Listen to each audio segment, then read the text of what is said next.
আসসালামু আলাইকুম। দূরে কাছে যে যেখানে বসে এই মুহূর্তে আমার এই ভিডিওটা দেখছেন তাদের সবাইকে মাহফুজা কিচেন ভিডিওতে ওয়েলকাম। আজ ঝিঙ্গা দিয়ে বেলে মাছ রান্না করব। খুবই টেস্টি, যেমন মাছ টেস্টি তেমন সবজিটাও। এই প্রচণ্ড গরমে এরকম একটা ঠান্ডা তরকারি খুবই ভালো লাগবে।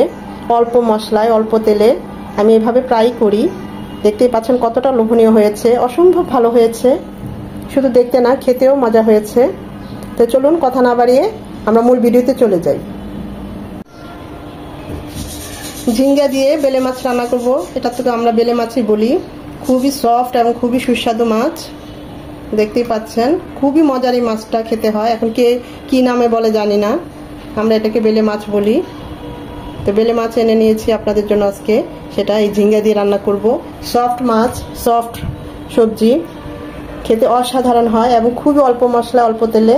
মাছটাকে একটু পিস করে কেটে, রেগুলার পিস করে কেটে নেব আর লবণ হলুদ দিয়ে মাখিয়ে হালকা করে ভেজে নেব। মাছগুলো ভাজার জন্য সয়াবিন তেল দিয়ে দিচ্ছি। তেলের কড়াইটা সবসময় এভাবে একটু ঘুরিয়ে নেবেন যেন চারপাশে তেলটা লেগে যায়, তাহলে মাছগুলো ভাজতেও সুবিধা হবে। লবণ হলুদ দিয়ে মাখিয়ে নিয়েছি মাছগুলো। যে কোনো মাছ রান্না করবো খিচুড়ি ভাজি খুব হালকা ভাবে ভেজে নেব।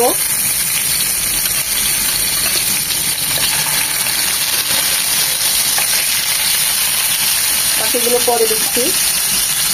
এপাশ ওপাশ 1 মিনিট করে ভেজে নেব। খুবই সফট মাছ, বেশি নাড়াচাড়া করা যাবে না।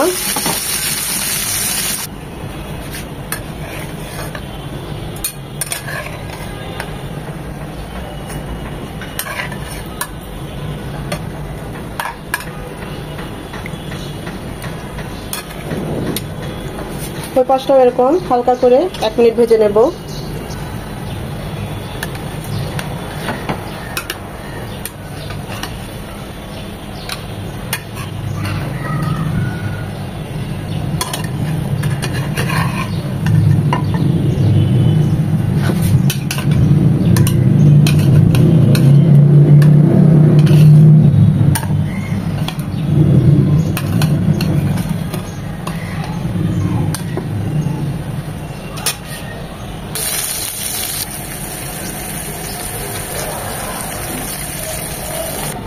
প্যানে দিয়ে দিচ্ছি 2 চামচ সয়াবিন তেল, 1 চামচ পেঁয়াজ কুচি। পেঁয়াজ কুচিটা নরম হবে। পেঁয়াজ নরম হয়ে এসেছে। এখানে 1/2 চামচ আদা, 1/2 চামচ রসুন পেস্ট। এটাকে 1 মিনিট ভেজে নেব যেন আদা রসুনের ঝাঁঝালো গন্ধটা চলে যায়। আদা রসুনটাকে 1 মিনিট ভেজে নেওয়ার পর এখানে 1 চামচ হলুদ গুঁড়ো, 1/2 চামচ মরিচ গুঁড়ো আর 1/2 চামচ ভাজা জিরে গুঁড়ো একটু পানি দিয়ে গুলিয়ে দেবো।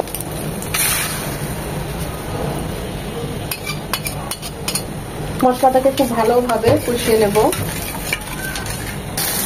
বেলে মাছ খুব সফট মাছ, ঝিঙ্গা খুবই সফট এবং ঠান্ডা তরকারি, এগুলো ঝাল হয় না।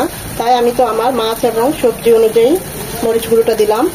আপনারা আপনাদের পছন্দ অনুযায়ী ঝালটা বাড়িয়ে কমিয়ে নিতে পারেন। মশলাগুলো কষানো হয়ে গিয়েছে, দিয়ে দিচ্ছি ঝিঙ্গা। এটা ধুন্দুল দিয়েও করলে খুব ভালো হয়। একই রেসিপিতে ধুন্দুল দিয়েও করবেন, খুব ভালো যায় এই ধরনের ঠান্ডা এবং সফট তরকারি।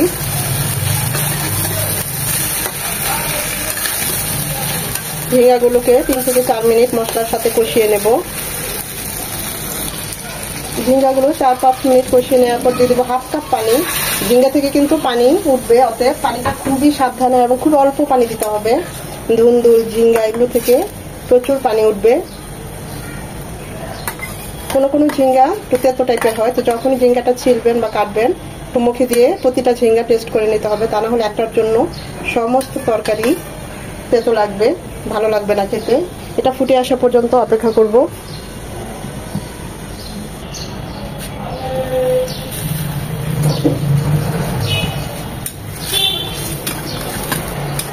পানিটা দেখবেন অনেকটা ঝোলটা ডাবল হয়ে গিয়েছে। যখন এটা আরো নরম হবে এবং পানিটা বের হবে, এই অবস্থায় আমরা দিয়ে দিব মাছগুলো।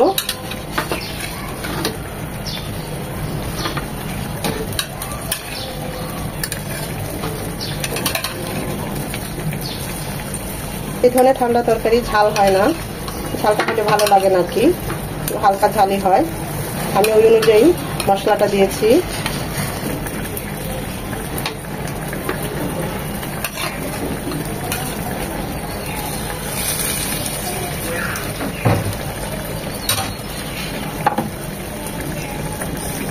3-4টা কাঁচামরিচ মাঝখানে এভাবে কেটে দিয়েছি।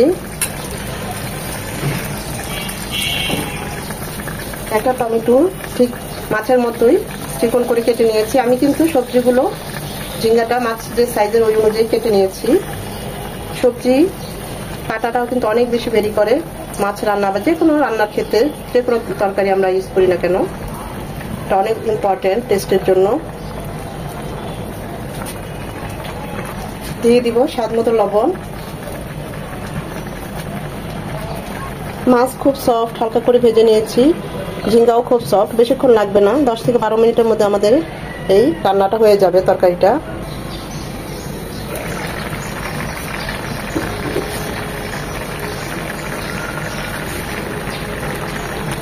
আপনারা যদি এরকম মাখা মাখা রাখতে চান তাহলে এখনই চুলাটা অফ করে দিবেন। আর যদি আরেকটু ঝোলটা টানিয়ে নিতে চান তাহলে আরেকটু রাখতে পারেন, তবে আমি এটাই রাখবো।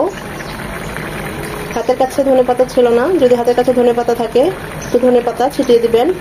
দেখতেই পাচ্ছেন কতটা লোভনীয় হয়েছে, অসম্ভব ভালো হয় এভাবে সিম্পল, অল্প মশলায় অল্প সবকিছুতে। আমি এখন চুলাটা অফ করে দিব। আমাদের রান্নাটা অলমোস্ট ডান। গরম গরম ভাত দিয়ে খুবই ভালো লাগবে। আমি তো এই মাখো মাখোটাই রাখলাম।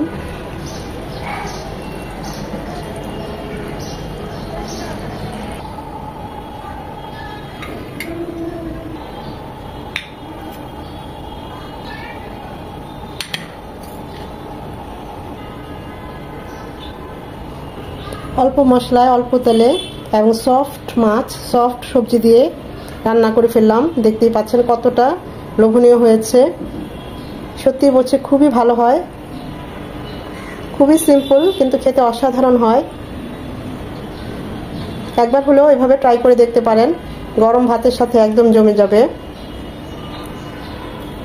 অসম্ভব ভালো হয় এভাবে ঝিঙ্গা দিয়ে বা ধুন্দুল দিয়ে এরকম বেলে মাছ রান্না করলে একই রেসিপিতে।